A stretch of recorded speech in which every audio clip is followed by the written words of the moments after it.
बिस्मिल्लाहिर्रहमानिर्रहीम, अस्सलाम वालेकुम। प्रोग्राम मुकाबिल के साथ इस्लामाबाद स्टूडियो से मैं हूं सरवत फलीम। आमिर मतीन साहब हमारे साथ मौजूद हैं, जबकि सीनियर सहाफ़ी और तज्ज़ियाकार मोहम्मद मालिक साहब भी हमारे साथ मौजूद होंगे। सर, आपके कीमती वक्त का बेहद शुक्रिया। प्रोग्राम के आगाज़ पर आपको बताएंगे कि PAC की चेयरमैनशिप के बाद पार्लिमानी कमेटियों पर फिर से डेडलॉक हो गया। अपोजिशन ने साइंस, शुमारियात और मौसमी तगय्युरात समेत तमाम गैर अहम कमेटियों की सरबराही लेने से इनकार कर दिया। अपोजिशन ने दाखिला, खजाना, खारजा समेत तमाम अहम कमेटियों की सरबराही मांगी।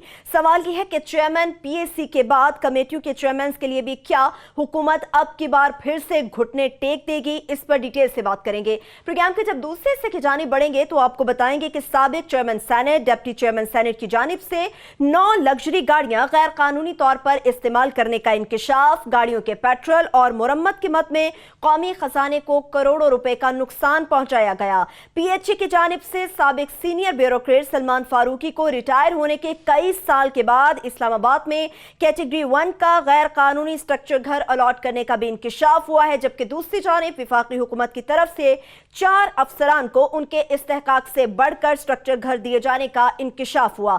सवाल यह है कि क्या इन अफसरान के खिलाफ कार्रवाई करने की सिफारिश की जाएगी या फिर की गई है? इससे मुताल्लिक बात करेंगे। प्रोग्राम के जब हम तीसरे हिस्से की जानिब बढ़ेंगे तो आपको बताएंगे कि मुल्क भर में गैस का शदीद बहरान, गैस के नरखों में 10 से 143% तक इजाफा भी अवाम की मुश्किलात को हल नहीं कर सका। आमिर साहब, आपसे स्टार्ट जिस तरह से लेंगे, अभी ये जो असल में रियल मैच एक हमें नजर आ रहा है हुकूमत और अपोजिशन के दरमियान जो कि पड़ गया है, यकीनी तौर पर इससे मुताल्लिक बात करेंगे। मगर कल जो एक अफसोसनाक वाक़ा पेश हुआ, नवाज शरीफ साहब के ज़ाती मुहाफिज ने जिस तरह से कैमरामैन को पीटा, तशद्दुद किया, उसके ऊपर तो उन्होंने एक अलग ही वर्जन अपना आज दिया कौम के सामने। जी, वो प्रोड्यूसर साहब अगर आप दिखा सकें मियां नवाज शरीफ साहब का जो उस पर बयान है। रऊफ़ क्लासा साहब, जैसा कि आपको पता है कि क्रिसमस की छुट्टियां मनाने चले गए हैं, तो हमने मोहम्मद मालिक साहब को पकड़ लिया हुआ है। मालिक साहब को मुझे 30-35 साल हो गए हैं जर्नलिज्म करते हुए, और हमने अपने तजर्बे से देखा है। पहली बात तो ये कि मियाँ साहब ने ये कहा कि जी वो शकूर साहब जो उनके गार्ड हैं, वो उनको कैमरा मैन ने उनके सर पे कैमरा मारा और उसके रिएक्शन में वो किया। पहली बात तो ये है कि वो कैमरा सर पे खाने के बाद और उनके बकौल खून जो किसी ने नहीं देखा, उसके बावजूद उसमें एनर्जी थी कि वो दौड़ के फ्लाइंग किकें मार के जो है ना वो जूडो कराटे खेल रहा था। दूसरा, मालिक साहब मैं आपसे पूछना चाहता हूँ, मुझे 30-35 साल में आज तक कोई कैमरा मैन नहीं मिला, हमारे कुलीग रहे हैं, सारी उम्र उनके साथ हमने इकट्ठे काम किया है, कि जो अपनी जान से ज़्यादा कैमरे को ये रखते हैं। और हमने कई दफ़ा देखा है, हमारी कई दफ़ा अपने कुलीग से लड़ाई हुई है कि कैमरे के लिए वो खुद चोट लगवा लेते हैं, सर फड़वा लेते हैं, बच्चे से ज़्यादा कैमरे की हिफाजत करते हैं। आपको कभी कोई कैमरा मैन मिला है कि जो कि अपना कैमरा उठा के रोज़ी रोटी उठा के किसी के सर में मार दे?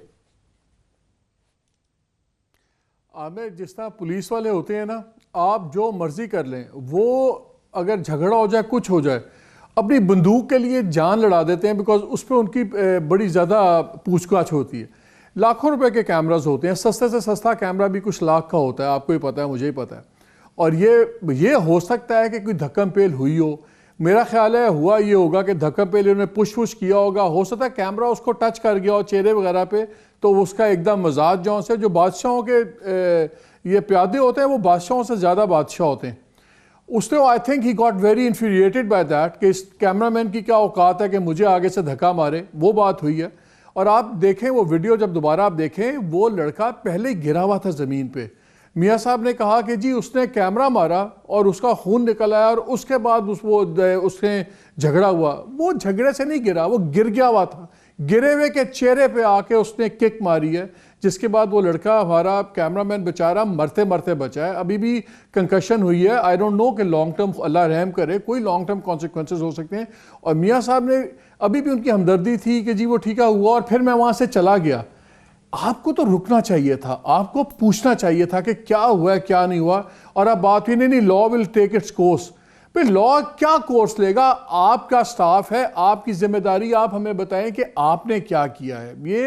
ये उनके नज़दीक एक्चुअली दोनों ही बिलो द रेडार लोग हैं ना, एक गार्ड है, एक कैमरामैन है। ये उनकी स्कीम ऑफ थिंग्स में क्या बेचारे दोनों की कोई हैसियत नहीं है, फ्रैंकली। दोनों काले पीले लोग हैं ना, तो उन्होंने कहा ये मेरा टाइम ना ज़ाया करें आप लोग इन चीज़ों में, ये आम लोगों की बातें हैं, विच इज़ वेरी सैड। लेकिन मेरा ख्याल है कि इसको प्रॉपर प्रोसिक्यूट होना चाहिए और द लीस्ट मियाँ साहब कर सकते थे उसको निकाल देते नौकरी से और देखते कि क्या हो रहा है। मतलब ये आपने ये हुलिगन्स हैं, ये तो नहीं। अभी मैं देखता हूँ, मैं उस दिन आप और आमिर मैं ही हम देख रहे थे फुटेज जो जरदारी साहब के साथ भी आजकल एक ग्रुप है, वो बड़े स्मार्ट से बड़े फिट किस्म के लड़के हैं, वो जैकेट्स वैकेट्स पहन के, मुझे तो उनसे भी डर लगता है कि वो भी कोई किसी दिन कोई नया इंसिडेंट ना हो, बिकॉज उनकी भी हैंडलिंग बड़ी रफ है। ये चीज़ों को अब देखना होगा कि ये इस किस्म की प्राइवेट आर्मीज़ नहीं चल सकती हर जगह पे, और वो समझते हैं कि उनका सिक्योरिटी करना और है, लेकिन ये किसी के पास ना राइट है ना हिम्मत होनी चाहिए कि वो मीडिया को धक्के दे या किसी आम आदमी को धक्के दे। भाई आप अपने क्लाइंट को 100 दफ़ा बचाएं, अपने क्लाइंट को प्रोटेक्ट करें, दूसरों के लिए तो खतरा ना बने। इस पर पूरी प्रोसिक्यूशन होनी चाहिए और ये मंतकी अंजाम पे पहुंचना चाहिए। वो जो ये फोटोग्राफर हमारे बेचारा जो लेटा हुआ था ना जमीन पे, उसको पहले गार्ड मार चुका हुआ था, उसके मार खाने की वजह से वो बेचारा पहले ही गिरा हुआ था। नहीं मैं बता रहा हूँ कि एक बारी तो गिर चुका हुआ था, उसके बाद कैलकुलेटेड किक मारी है उसने आके। ये नहीं था कि जी वो एक ही स्कफल था कि उसके अंदर किक लग गई, पहले वो गिरा है, फिर वो वीडियो में आप पीछे से आके वो मारता है, बिल्कुल कोल्ड ब्लडेड मारता है। उसमें तो दूसरा भी नहीं कि जी गुस्से में हम लग गई। दूसरा मालिक, उसमें ये कोई मियाँ साहब की बीच के ऊपर वो कोई शूट नहीं हो रही थी, पेपरैजी का कोई नहीं था, वो बड़ी रूटीन की पार्लियामेंट के आगे रूटीन की अपनी शूट कर रहे थे। वो बेचारा कोई बहुत एक्सक्लूसिव नहीं अपनी शूट कर रहा था वहाँ पे कि इतना रिएक्ट किया जाता। दूसरा मैं ये ज़रूर कहूँगा कि एक फुटेज सोशल मीडिया पे चल रही है कि हमारे साफ़ी भाइयों ने भी जो गार्ड्स को खुद ज़दोकोब किया और उसकी साथ जो बुरा सलूक कर रहे थे, उनका भी बिल्कुल हक नहीं है। ये हमारे जर्नलिस्ट भाई भी कैरिड अवे ना हुआ जाए करें कि उन्होंने गलत काम किया है तो आप वो गलत काम नहीं कर सकते, हम उसकी भी मजम्मत करते हैं। मगर अगेन कि इसकी कम अज़ कम जो है लॉजिकल एंड तक पहुंचना चाहिए। और मियाँ साहब का ये कह देना कि आप तो मुझे जानते हैं, मेरा जो स्टाइल रहा है, हम एग्जैक्टली आपको जानते हैं, हमें पता है कि किस तरह के आप गार्ड कैरी करते रहे हैं और आपके गार्ड्स का क्या रवैया होता है। तो इसीलिए हम कह रहे हैं कि इसका आप जो है ये आपको विजिट भी करना चाहिए था, रुकना भी चाहिए था, जो नहीं हो सका तो अभी जाए।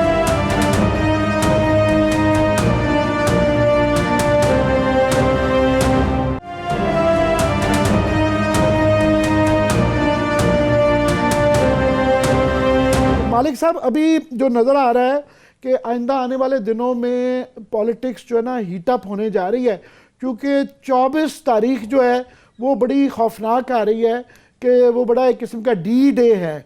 वो डी डे इस तरह है कि उस दिन जो है मियाँ नवाज शरीफ साहब का भी फैसला आना है कि सुप्रीम कोर्ट ने उनको डेडलाइन दी हुई है साहब अदालत को कि उनके दोनों जो केस हैं अल-अज़ीज़िया और फ्लैगशिप जो है 24 तारीख तक उसका फैसला उन तक पहुँचा दे। उसका फैसला भी आना है और 24 तारीख ही वो तारीख है जिस दिन आसिफ जरदारी साहब को JIT की जो ओमनी ग्रुप के ऊपर सारी जो FIA की रिपोर्ट है वो भी उस दिन पेश होनी है। तो दोनों ग्रुप्स का ये एक मेजर फैसला आ रहा है, उसकी वजह से ये जो आपको नज़र आ रहा है कि आपस में ये जो बयानात की सख्ती आसिफ जरदारी साहब की तरफ से भी और नवाज शरीफ साहब की भी ये स्ट्रेटजी सेशंस जो हो रहे हैं, सारे दोनों का इम्कान है इस बात का कि वो गिरफ्तारी हो सके। आप इस पर कॉमेंट दे दें कि ये डी डे अब दारा, तो फिर मैं आपको बताऊंगा कि उसका शाखसाना उसकी वजह से छोटे छोटे इश्यूज को भी वो बड़ा इशू बना रहे हैं। मैं बताऊंगा, पहले आपका कमेंट ले लें। आमिर, आज भी दो बड़े इंपॉर्टेंट लोगों ने मेरे से बात कर रहे थे, तो वो बिहाइंड द सीन्स कुछ बातें हो रही थी, तो उन्होंने बड़ा इंटरेस्टिंगली कहा कि आपको पता है कि बड़ी सख्त नंबर्स गेम हो रही है और ये डेफिनेटली जो है ना गवर्नमेंट को भी आने वाले हफ्तों में पता लग जाएगा कि ये जिनको स्टेबिलिटी नज़र आ रही है ये गवर्नमेंट नंबर्स गेम में बड़े, इनके नंबर्स थोड़े हैं। और जो MQM के साथ कराची में हो रहा है और जो अख्तर मेंगल साहब भी नाराज़ हैं इनसे, तो अगर आप अख्तर मेंगल का वोट और MQM के वोट गिन लें तो वही मेजॉरिटी है जिसको टकराया जा सकता है। लेकिन ठीक है, मैं मानता हूँ कि बड़ी थिन मेजॉरिटी है गवर्नमेंट की, लेकिन आपको ही पता है, मुझे ही पता है कि माजी में जब भी चाहे नो कॉन्फ्रेंस मूव सक्सीड की हैं या फेल की हैं, उसका सबसे बड़ा डिसाइडिंग फैक्टर एक तो ये होता था इस्टेब्लिशमेंट क्या खेल रही है। और इस दफ़ा इस्टेब्लिशमेंट गवर्नमेंट के ख़िलाफ़ तो नहीं खेल रही, दोनों एक पेज पे हैं, बड़े अच्छे ताल्लुकात हैं। इंटरनेशनल जितने भी आपके इनिशिएटिव्स हैं उसके अंदर इस्टेब्लिशमेंट फुली गवर्नमेंट को बैक कर रही है, इकनॉमिक मेजर्स में भी बैक कर रही है। इनफैक्ट हम कल भी बात कर रहे थे कि जो आपको इकनॉमिक सपोर्ट आई है, ख़ास तौर पे चाइना से आ रही है, सऊदी अरेबिया से आ रही है, इसमें इस्टेब्लिशमेंट का भी बहुत बड़ा हाथ है। सिविलियन गवर्नमेंट का तो हाथ है सो है, लेकिन दोनों मिलकर खेल रहे हैं। इसलिए ये अगर किसी का ख्याल है कि जी ये इस्टेब्लिशमेंट या सारा निज़ाम गिरने दिया जाएगा बिकॉज जरदारी साहब और नवाज शरीफ साहब जौन से हैं बहुत ज़्यादा रगड़े में आ गए, तो आई थिंक ये एक फैलेसी है। I think this is living in fools paradise. जहाँ तक बात है अख्तर मेंगल साहब की, एक बलूचिस्तान का इशू है, it's a very important issue, लेकिन वो इशू भी वही है जिसमें इस्लामाबाद से ज़्यादा पिंडी जौन सा है वो उनको प्लेकेट कर सकता है। और मेरा ख्याल है जिस तरह के वहाँ इस वक्त ऑफिसर्स लगे हुए हैं, starting from the core commander Asim Bajwa या दूसरे, इनका अपना डेवलपमेंट ओरिएंटेड काम रहा है पहली पोस्टिंग्स में भी, और बहुत वहाँ पे फ़र्क पड़ रहा है चीज़ों का। मेरा नहीं ख्याल कि वो एक हद से ज़्यादा रेड लाइन क्रॉस की जाएगी बलूचिस्तान इशू पे। सिमिलरली जहाँ तक ताल्लुक़ है MQM का, ये अल्ताफ़ हुसैन की MQM जौनसिया, उसके हम रोज़ बयानबाजियाँ, डेडलाइंस और सब कुछ देखते थे। इस MQM की तो हैसियत ही कोई नहीं है जो पहली वाली MQM थी। तो अगर वो MQM एक सिस्टम को एक हद से आगे नहीं पुश कर सकी, ये MQM क्या करेगी? रह गई बात, मुझे तो अब ये लग रहा है कि जिस डगर पे जरदारी साहब चल चुके हैं, शायद जो चीज़ें आज से 6 माह बाद होनी थी उनके साथ, इनकी इस एग्रेशन की वजह से और इन तमाम चीज़ों से वो स्केड्यूल मूव अप हो जाए। और अगर इनकी बहुत सख्त वक्त 8 माह बाद होना था, वो हो सकता है 8 हफ्तों के बाद शुरू हो जाए। आई डोंट थिंक कि इस वक्त मुल्क ये अफोर्ड करता है कि सिस्टम को डिरेल हुआ जाए। और आपको पता है कि जब नेशनल इंटरेस्ट आ जाए तो बहुत चीज़ें जो सी हैं और जावियों से फिर उनका मालिक साहब, मैं थोड़ा सा आपकी बात काटते हुए सरवत की इजाज़त से, वो ये कल भी हमने बात की, आज भी, जब आप ये कहते हैं ना कि जो पहले 6 माह बाद होनी थी वो चीज़ें पहले ही हो जाएं, तो वो आप ये तासुर दे रहे होते हैं कि ये जो अदालतें या नैब या ये सारे केसेस जो हैं ये सिर्फ बनाए ही जा रहे हैं, इन केसेस में कोई जान नहीं है। और ये नहीं, लेट मी क्लैरिफाई कि मेरा मकसद क्या है।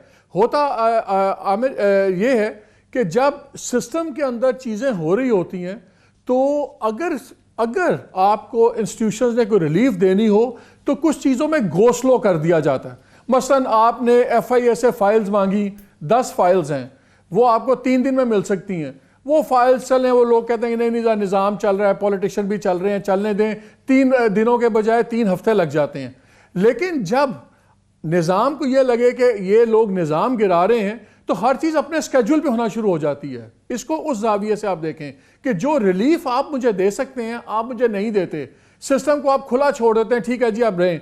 ये जो डिलेज हैं, फॉर एग्जांपल आज कोर्ट्स जौन सी हैं, कोर्ट्स अगर आज फैसला कर लें कि हमने बिल्कुल आपको रिलीफ नहीं देनी, तो बाय लॉ तो टेररिज्म कोर्ट का फैसला 30 दिन में होना चाहिए।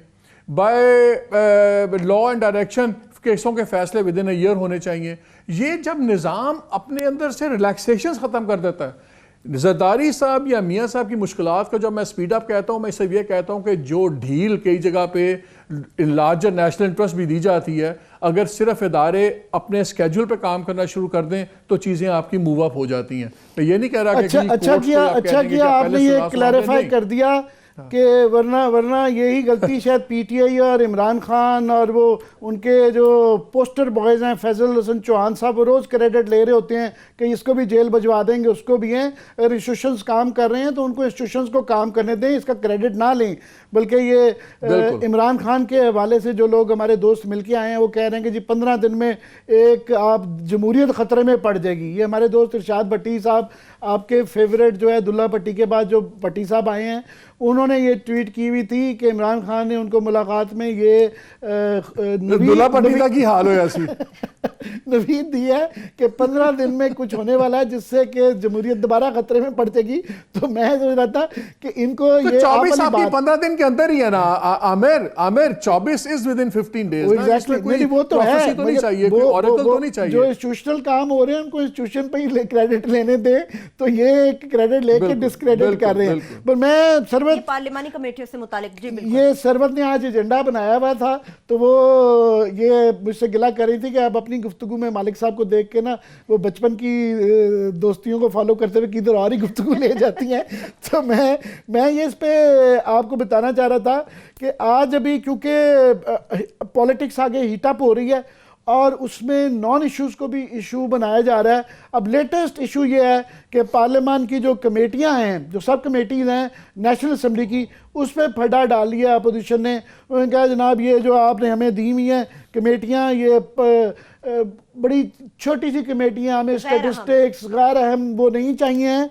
और उनकी तरफ से आज खबर छपी गई है कि जनाब ये हम अहम नहीं लें हैं। और उन्होंने कहा है, आज बयान छपा है कि जी हमें चाहिए फाइनेंस कमेटी चाहिए, हमें फॉरेन अफेयर्स चाहिए, हमें इंटीरियर की जो कमेटियां हैं इसकी चेयरपर्सन जो है ना वो अपोजिशन के होंगे। पीएसी पे पहले फड्डा डाला हुआ था, महीना डेढ़ उस पर हो गया, अब ये नया फड्डा आ गया। तो मैं मालिक साहब वो आज लिस्ट निकलवा रहा था कि नून लीग के दौर में ये कमेटियां जो थी पीपल्स पार्टी ने उस वक्त क्यों शोर नहीं मचाया। तो मैं चेक कर रहा था उस वक्त उन्होंने क्या गवर्नमेंट को दी हुई थी या अपोजिशन को। तो मैं सिर्फ आपकी याद दहानी के लिए, आपको तो पता ही है, ये शेयर करेंगे ब्रेक के बाद और इस पर फिर बात करेंगे। अब की बात जिन्होंने इशू बनाया है गुज़िश्ता दौरे हुकूमत में जो हुकूमत में थे या फिर अपोजिशन में थे, उनके पास कौन कौन सी अहम और गैर अहम तमाम कमेटियां मौजूद थी, इसकी मुकम्मल डिटेल एक छोटी सी ब्रेक से वापस आके देंगे आपको। हमारे साथ रहिए।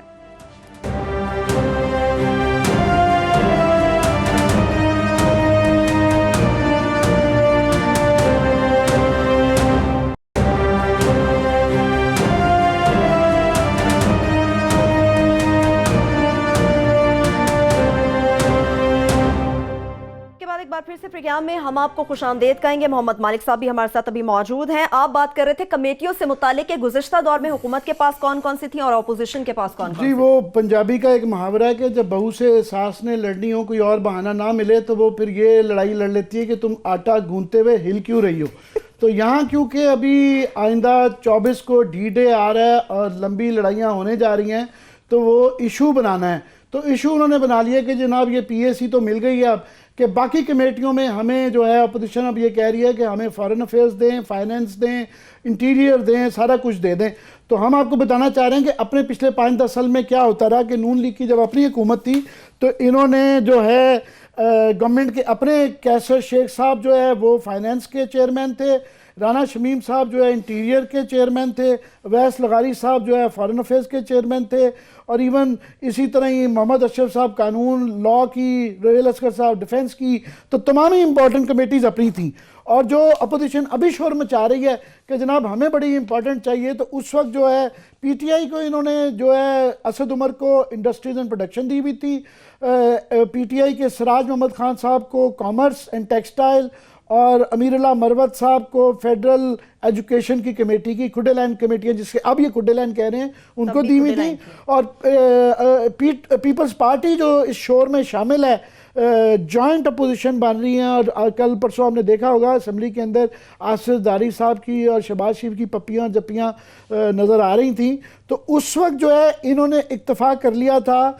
सैयद नवीर कमर साहब इतने सबसे सीनियर मोस्ट तरीन इस वक्त जो है ना पार्लियामेंटेरियन है, वो रेलवे की चेयरमैन थे, और गुलाम मुस्तफ़ा शाह साहब पीपल्स पार्टी के वो मैरीटाइम अफेयर्स पे खुश थे, और गुलाम रसूल साहब पीपल्स पार्टी के नारकोटिक कंट्रोल की कमेटी से ज़्यादा आगे वो नहीं जा सके।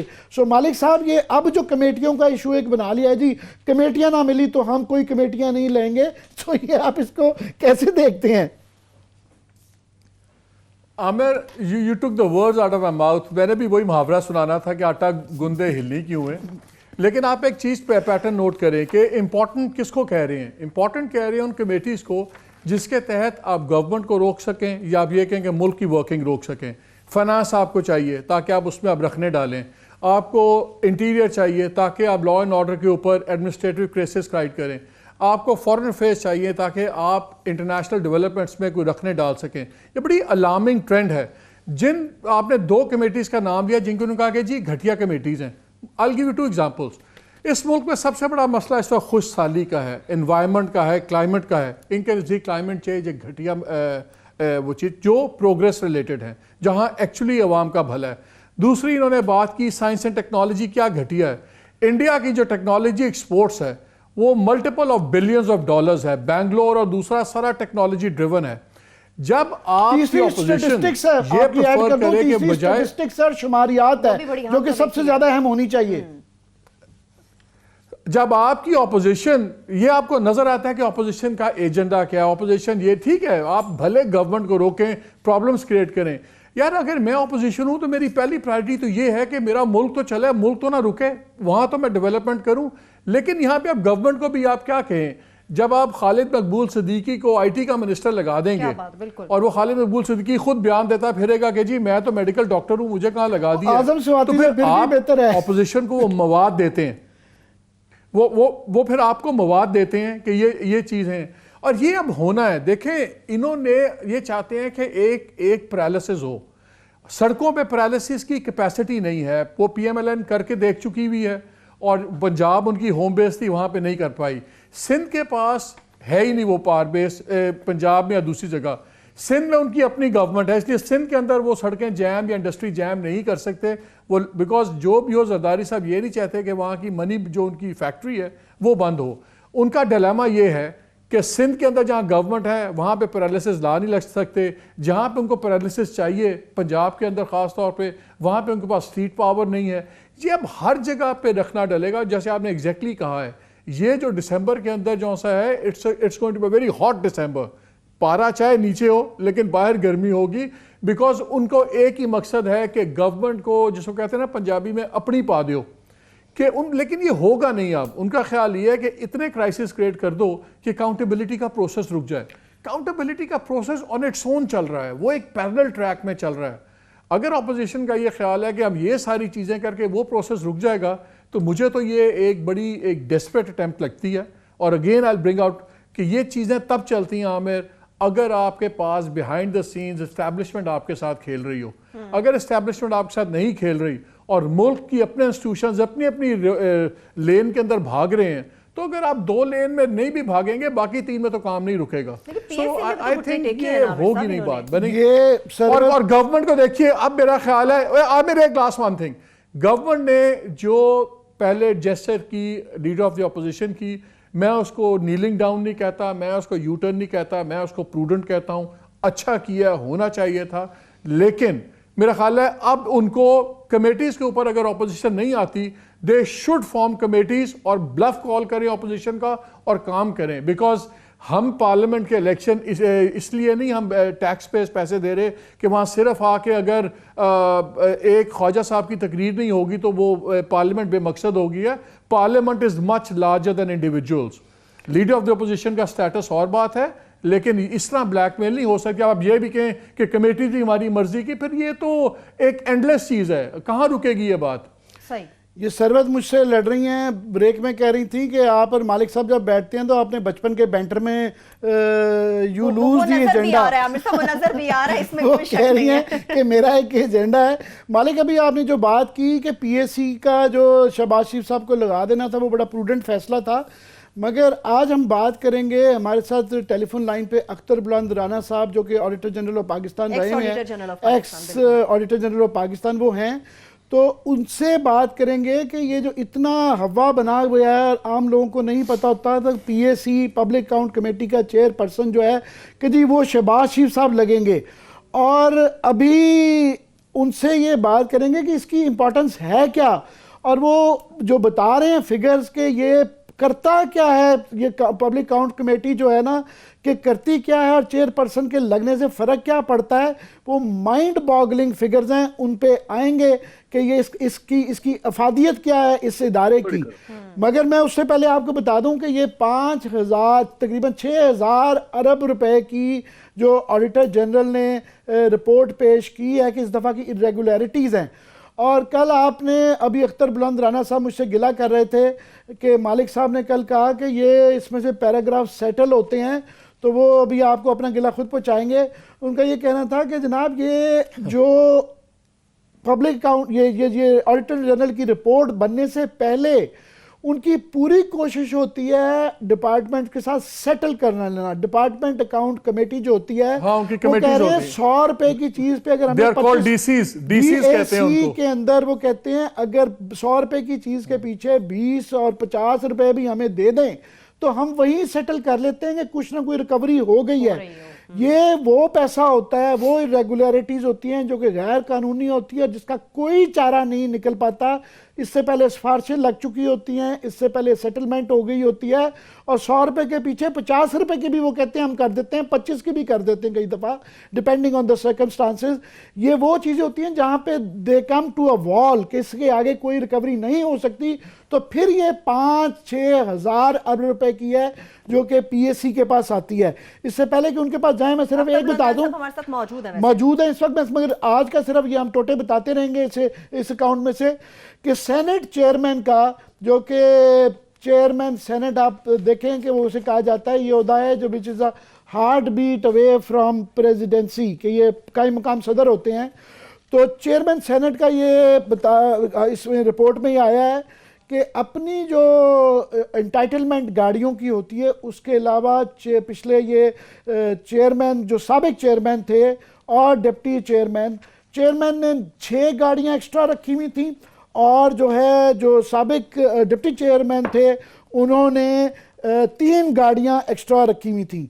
और गाड़ियों की जो मालिक साहब तफसील है उसके अंदर इतनी माइंड बॉगलिंग है कि उसके अंदर फॉर्चूनर हैं, मर्सिडीज बेंज हैं, और उनके ऊपर 9 गाड़ियों पर सिर्फ पेट्रोल की मद में 1 करोड़ 61 लाख जो है गैर कानूनी खर्चा गया। उसके बाद मरम्मत पर 2 करोड़ 68 लाख रुपया गाड़ियों की मरम्मत पे खर्चा गया, ये जो इरेगुलर गाड़ियां थी। उसके अंदर बेंज मर्सिडीज बेंज हैं, फॉर्चूनर हैं। तो ये इसकी माइंड बॉगलिंग डिटेल है कि सेनेट का चेयरमैन जो कि कमेटियों का इंचार्ज होता है, डिप्टी चेयरमैन, वो जो कि सेनेट की एक अपनी सेंटिटी है। वैसे आमिर ये अभी चेयरमैन अब अपना ऑडिटर जनरल बोलेंगे, लेकिन मैं क्विक एक कमेंट दे दूं कि लोग बड़े खुश होते हैं जब गवर्नमेंट परचेजेस पे बैन लगाती है। यकीन माने ये बैन बड़े महंगे पड़ते हैं। आपको नई गाड़ी 3 साल अगर एक महकमा चलाए ना और फिर बेच दे और फिर रिप्लेस कर दे, सस्ती रहती है। ये रिपेयर्स के चक्करों में 12-12 लाख की गाड़ी नहीं आती है, लेकिन 3-3 सालों में उसका रिपेयर का खर्चा 28-28 लाख हुआ होता है। मालिक 2.5 करोड़ रुपए की रिपेयर है, 2.5 करोड़ रुपए की रिपेयर है सिर्फ गाड़ियों की। तो मैंने रजा रब्बानी साहब से पूछा क्योंकि ये क्लियर नहीं हो रहा था कि ये किस जमाने की है, तो ये 2015 से पहले की है। तो रजा रब्बानी साहब ने मुझे उनका ये कहना था कि जनाब ये मेरे से पहले की हैं, ये मेरे दौर की ये गाड़ियां नहीं हैं। तो मोस्ट प्रॉब्ली ये नैयर बुखारी साहब जो है ना, उनकी ये वो शनानिगंज हैं कि ये खौफनाक किस्म का है और ये शर्मनाक बात है। मैं इसकी बड़ी तफसीलात हैं शेयर करते रहेंगे। मैं अख्तर बुलंद राना साहब के से पूछना चाहूँगा कि सर ये जो इतनी लड़ाई रहती है कि पब्लिक अकाउंट चेयरमैन बनेगा, कौन बनेगा, नहीं बनेगा, फिर ये 5 साल उसके ऊपर बैठते हैं, तो आपका जो इदारा, साबिक इदारा जो इतनी मेहनत करता है, तो इसमें रिकवरी का रेट है क्या जब पब्लिक अकाउंट में आते हैं? ये जरा मेरे नाजरीन को बताएं। मैं तकरीबन 4.25 साल ऑडिटर पाकिस्तान रहा हूँ। खुदा गवाह है, मेरा दिल रोता था कि ऑडिटर पाकिस्तान इतनी मेहनत से रिपोर्टें लेके आता है और यहाँ मुका का ऐसा एक अमल जारी है कि वहाँ जो कि हम 99% जो रिकवरी बताते हैं वो हम ऑडिटर पाकिस्तान इस रिपोर्टर के आने से पहले कर लेता है। जो हमसे सेटल नहीं होती या वो प्रिंसिपल अकाउंटिंग अफसर नहीं मानते, हम वो ऑडिटर पाकिस्तान एक ऑडिट रिपोर्ट की हैसियत में प्रेसिडेंट को भेजता है for laying before the parliament. या होता यह है कि वो ऐसे ही कहते हैं जैसे बच्चों को ये नहीं करना, वो नहीं करना, ये गिलास नहीं तोड़ना, हालांकि वो एस्टैब्लिश्ड मिस एप्रोप्रिएशन होती हैं। सवाए इसके कि बजाय इसके कि वो उस पर कोई इंक्वायरी करवाएं, वो रिकवरी करवाएं, अच्छा जी आइंदा नहीं करना, आइंदा ऐसे नहीं करना, वो तो उसके एक समझ लें कि उसके जिगर के लहू का जो है ना वो एक मतलब है उसमें वो चोट लगा रहे होते हैं कि भाई इतना बड़ा ऑफिस एस्टेब्लिश करता है जो आईनी तौर पे बाख्तियार है कि भाई ये बेसब्रीशन हुई है, तो उनका 1% जो टोटल अगर रिकवरी देख ले तो उनका 1% इनके ब्याह पे होता है। वो भी क्या होता है, अच्छा ये इनकम टैक्स रिकवर करना था, ये नहीं किया तो ये कर दे। मालिक, मैं आपकी तरफ ये राना साहब जो कह रहे हैं आपसे पूछना चाहूंगा। अख्तर साहब एक सवाल है, मेरा एक अख्तर साहब सवाल है। अख्तर साहब, ये तो authority president of Pakistan, prime minister, किसी के पास भी नहीं है कि वो रियासत के जो से ड्यूज हैं वो माफ कर दे। क्या पब्लिक अकाउंट्स कमेटी के पास ये कोई कॉन्स्टिट्यूशनल पावर है कि जो आपने कहा है कि मालिक से ये 10 लाख लेना है, क्या कॉन्स्टिट्यूशनली या लीगली वो इसको राइट ऑफ कर सकते हैं? क्या कर सकते हैं? कॉन्स्टिट्यूशनली किसी के पास पावर नहीं है जी कि वो पब्लिक एक्सचेकर का एक पैसा भी जो है ना वो उसको माफ कर दे। It has to be recovered and brought into the federal consolidated fund back. मगर वहां से सवाल ये आता है राना साहब कि ये 6,000 अरब रुपया इस साल के उसमें ये क्यूमुलेटिव चल रहा है पिछले सालों का। तो अकाउंट कमेटी फॉर एग्जांपल एक बहुत बड़ा आपके जमाने का केस था, 480 अरब रुपए जो है ना नून लीग ने आते सारे ये आईपीपीज को दे दिए थे। 5 साल गुजर गए, इन्होंने तो सेटल कर दिया था, वो हम लोगों ने मीडिया में शोर मचाया, तो उसके बाद सेनेट की एक कमेटी बनी, तो फाइनली बताया गया था जी अब शायद रिकमेंड किया गया कि नैब को रेफर कर दें। तो ये जब डिले करते रहते हैं, नैब का रेफरमेंट जो है वो तो 1% भी नहीं आता, तो फिर होता क्या है वहां पे? फिर ये इतनी मीटिंग्स होती हैं, इतना शोर मचाया जाता है, तो नेट रिजल्ट क्या है? खुदा गवाह है कि अगर आप मुझसे आमिर मतीन साहब पूछें तो मैं कहूंगा कि ये इस तरह की अगर पब्लिक अकाउंट्स कमेटी की यही पावर्स है तो ये खत्म कर देनी चाहिए। इट मींस के पार्लियामेंट्री ओवरसाइट का मतलब ये है कि ये बजट फिगर या एप्रोप्रिएशन देते हैं मिनिस्ट्रीज को। अगर ऑडिटर जनरल कह दे कि इन जो एप्रोप्रिएशन हैं इसमें बेजलमेंट हुई है, मिस एप्रोप्रिएशन हुई है, तो इट शुड हैव बीन मतलब ब्रॉट इनटू द बुक और लोगों को ना सिर्फ बल्कि उनके खिलाफ एक्शन लेना चाहिए, बल्कि ये पब्लिक जो फेडरल पब्लिक का कंसोलिडेटेड फंड है उसमें डिपॉजिट होना चाहिए। होता यही है कि ये कह देंगे आइंदा ये ऐसा नहीं करना। मालिक साहब आपसे पूछना चाह रहे हैं कुछ? जी वेलकम जी मालिक साहब। राना साहब, मेरा सवाल ये है, ये लीगल क्वेश्चन है, maybe we should be posing it to a lord, लेकिन क्योंकि आप रहे हैं ऑडिटर जनरल इसलिए आपको शायद इस पर जवाब दे सकें। लीगल स्टेटस क्या है आपके ख्याल में? तो लीगली इसका मतलब है जो आज तक जितनी ऑडिट रिपोर्ट्स में जो इरेगुलरिटी हुई है, let's say in the last 10 years या 15 ईयर्स, आपकी नज़र में वो तमाम ड्यूज आउटस्टैंडिंग हैं जो अभी भी रिकवरेबल हैं, रिगार्डलेस के पीएससी ने क्या कहा है? आपकी अपनी अंडरस्टैंडिंग ऑफ लॉ और स्पिरिट क्या है कि वो तमाम अमाउंट्स पर अभी आउटस्टैंडिंग है? मैं इसमें मालिक साहब के सवाल में ऐड कर दूं, ये इसलिए भी इंपॉर्टेंट है कि लोग हमें कहते हैं कि जनाब आप ऑडिट जो है ये करप्शन नहीं होती, ये सिर्फ वो पैराग्राफ हैं जो पॉइंट आउट किया इरेगुलरिटीज हैं। तो ये आप जिस तरह कह रहे हैं तो वर्चुअली अगर एक कानूनी तौर पे इजाजत नहीं है किसी खर्चे की और वो करते हैं तो वो गैर कानूनी हो गई, वो करप्शन ही होती है। और क्या कहेंगे इसे? बिल्कुल करप्शन होती है ये। जब लॉ अगर आपको मना करता है, कानून मना करता है, रूल्स एंड रेगुलेशन मना करते हैं कि आप ऐसा नहीं कर सकते, अगर ओवर एंड अबव दो रूल्स और जो है ना कोई अगर खर्चा हो गया है तो वो मिस अप्रोप्रिएशन है। मिस अप्रोप्रिएशन का मतलब यही है कि या तो फ्रॉड की हैसियत में था या वो ड्यू नहीं था, वो it was not covered under law और किसी वजह से उन्होंने खर्चा करा दिया। अब ये टोटल जो है ना मिस अप्रोप्रिएशन है आप पब्लिक फंड्स जो कि असेंबली ने या नेशनल पार्लियामेंट ने ऑथराइज किए थे। अगर किसी वजह से वो मिस अप्रोप्रिएशन हो गई है तो इट हैज टू बी और रिकवर्ड फ्रॉम पर्सन कंसर्न, चाहे वो सेक्रेटरी था, उसके अंडर कमांड इदारे थे, जो भी था, उसको ऐसा नहीं कहा जा सकता कि अच्छा जी आइंदा ऐसे नहीं करना। नो, इट इज पब्लिक और कहते हैं एक्सचेकर या जो टैक्स पेयर्स मनी।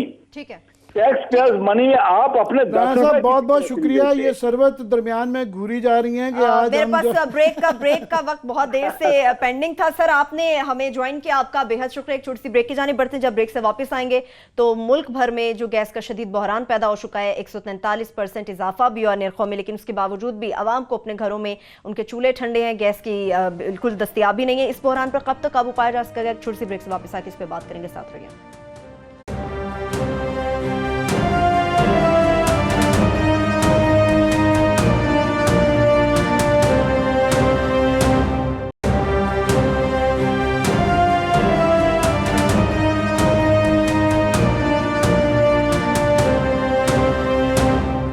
बहरान से मुताल्लिक़ बात करेंगे। आमिर साहब, अवाम को कब तक ये अजाब भुगतना पड़ेगा? जी, ये अजाब जो है, गैस की लोड शेडिंग इस वक्त जारी है और ये इस महीना दिसंबर में भी रहेगी और जनवरी में भी रहेगी। ठीक है, उस्ताद आती हैं और डील किया जाता है, मगर जब मैन मेड हों, आपकी कोताही की वजह से, आपकी नालायकी की वजह से, और just because some people made some money, उसकी वजह से ये जब ये आपको गैस लोड शेडिंग हो, आपके घर का चूल्हा ना जल रहा हो, हीटर ना चल रहा हो, गीज़र ना चल रहा हो, आम आदमी के लिए तो बुनियादी चूल्हा है, तो फिर किसी ना किसी की बहुत ज़्यादा तकलीफ होती है और किसी ना किसी के हेड्स मस्ट रोल। और यहाँ हुआ ये है कि मोहम्मद मालिक साहब हमारे साथ हैं, इनके प्रोग्राम में और हम मुकाबिल के अंदर यहाँ कई महीनों से चीख रहे थे कि गैस की लोड शेडिंग आ रही है, और बता भी रहे थे क्यों आ रही थी कि सुई गैस की नीचे कंपनियों ने और पेट्रोलियम मिनिस्ट्री के अंदर जो बाबू बैठे हुए हैं, इन्होंने मिल के डिमांड कम की, क्योंकि ये फर्नेस ऑयल पेट्रोल खर्चना चाहते थे और पैसा बनाना चाहते थे। इन्होंने जान के टर्मिनल्स को जो कार्गो आनी थी LNG वो रुकवाए गए, और उसके बाद फिर ना सिर्फ उन टर्मिनल्स को भी पैसे दिए गए, उन जो कार्गोज कैंसिल हुए उनको भी पैसे दिए गए, और ये बिलियंस ऑफ रुपीस की बात हो रही है, billions and billions of rupees की बात हो रही है। तो उसके बावजूद जो है लोड शेडिंग फिर भी हो रही है। पिछली गवर्नमेंट को PTA का एक वतीरा बन गया है कि हर चीज़ पिछली पे डालते हैं, बिल्कुल ये काफ़ी सारा काम पिछली में हुआ, मगर 4 महीने से ये लोग थे, और इनके यहाँ 2 ECC की मीटिंग, एक कैबिनेट की मीटिंग में रोज़ ये डिस्कस होता था, और ये खबर छपवाई जाती थी कि कंपनियों को कह दिया गया है कि डिमांड वो जो है लोड शेडिंग बिल्कुल नहीं होगी, इंडस्ट्री की भी नहीं होगी और डोमेस्टिक की भी नहीं होगी। अभी बताया जा रहा है, मालिक साहब आप भी इसको फॉलो करते रहे हैं, कि इन्होंने थोड़ा सा कंट्रोल किया है, ये है कि थोड़ी सी लोड शेडिंग कम होगी, मगर दिसंबर में और जनवरी में आम आदमी तैयार हो जाएं, लोड शेडिंग गैस की होने जा रही है, ये चूल्हे कम होंगे या बुझ जाएंगे। और इस दौरान में जो कम की गई है थोड़ा सा, उसमें $150 मिलियन के करीब मुझे फिगर बताया जा रहा है कि फर्नेस ऑयल, ये सारा फर्नेस ऑयल को जलाने का इस्तेमाल करने की एक साजिश की गई थी, जान के उसके अंदर ये ऑफिशियल्स इन्वॉल्व थे सुई गैस के और जो है पेट्रोलियम मिनिस्ट्री के, तो उनको अब वो पार्टली कामयाब हो गए हैं। मगर अब जो है फाइनली जो मालिक साहब सबसे तकलीफ दे बात है कि $150 मिलियन का टैक्स पेयर्स का पैसे का लॉस हो गया, इसकी लोड शेडिंग हो गई, और जो इंक्वायरी प्राइम मिनिस्टर ने अब ऑर्डर की है ओगरा की चेयरपर्सन के तहत, उसके नीचे डाल दिए हैं DG petroleum, 3 DG petroleum ministry के डाल दिए हैं, who are part of the problem, जो कि मुल्जिम है इन इंक्वायरी में। तो वो रिपोर्ट नहीं आई, तो ये इतना फेस ऑफ। पहली बात ये है कि पार्लियामेंट और जो है कैबिनेट ECC, उनकी नालायकी कि उनके सामने ये झूठ बोलते रहे, महीनों झूठ बोलते रहे कि जनाब नहीं, डिमांड जो हमने दी हुई है ठीक दी हुई है और गैस की लोड शेडिंग नहीं है। और दूसरा उनकी अपनी सर्जनिश और नीचे इंक्वायरी की सर्जनिश कि अब ये बिल्कुल फेस सेविंग की जाती है। हमारे साथ मेरा तो इस पर बहुत ज़्यादा दिल दहलता है, मैं उसकी वजह से ज़्यादा पैशनेट हो जाता हूँ। आपको कैसे तकलीफ होती है? मैं इसमें एक चीज़ और नहीं मैं आपको बताऊं। पहली बात तो यह है कि अभी मैं अखबारी रिपोर्ट थी, उस पर मैं देख रहा था कि PLL ने एक कार्गो जौन सा है जो कैंसिल किया था, उसको शायद दोबारा दिसंबर बहुत बड़ा काम किया है। मालिक साहब मैं ऐड कर दूं कि उन्होंने 12 टर्मिनल कार्गो आने होते हैं, तो 6 की बजाय 6+2 जो 8 कार्गो आ गए हैं। मगर जो लोगों को पता होना चाहिए, इस दफा जो जितना आपने सीन बताया, ये तो क्राइम अपनी जगह हो रहा था। आपको रिफाइनरीज ने एक और बदमाशी की, आपकी 3 फील्ड्स ऐसी हैं जहां पे जब आप ऑयल पंप करते हैं तो साथ गैस भी उसके साथ ही आप जॉइंट वहां से सर, मालिक साहब। एक्सकवेशन हो रही होती है। इन्होंने मालिक साहब मेरे पास वेरी क्विकली 30 सेकेंड्स इन्होंने किया ये। इतना मैं आपको बता दूं कि इनके तेल भर गया हुआ था, इन्होंने पंपिंग बंद कर दी, उससे और शॉर्टेज हो गई, ब्लैकमेल करने के लिए कि हमारा तेल खरीदेंगे तो हम पंप करेंगे। ठीक है, चलिए कल इंशाल्लाह इसका फॉलोअप अपने देखने वालों को दोबारा से देंगे। सर आपने भी हमें वक्त दिया, आपका बहुत शुक्रिया। इसके साथ प्रोग्राम भी अपने इख्तिताम को पहुंचना। अपना बहुत सा ख्याल रखिए। खुदा हाफिज़।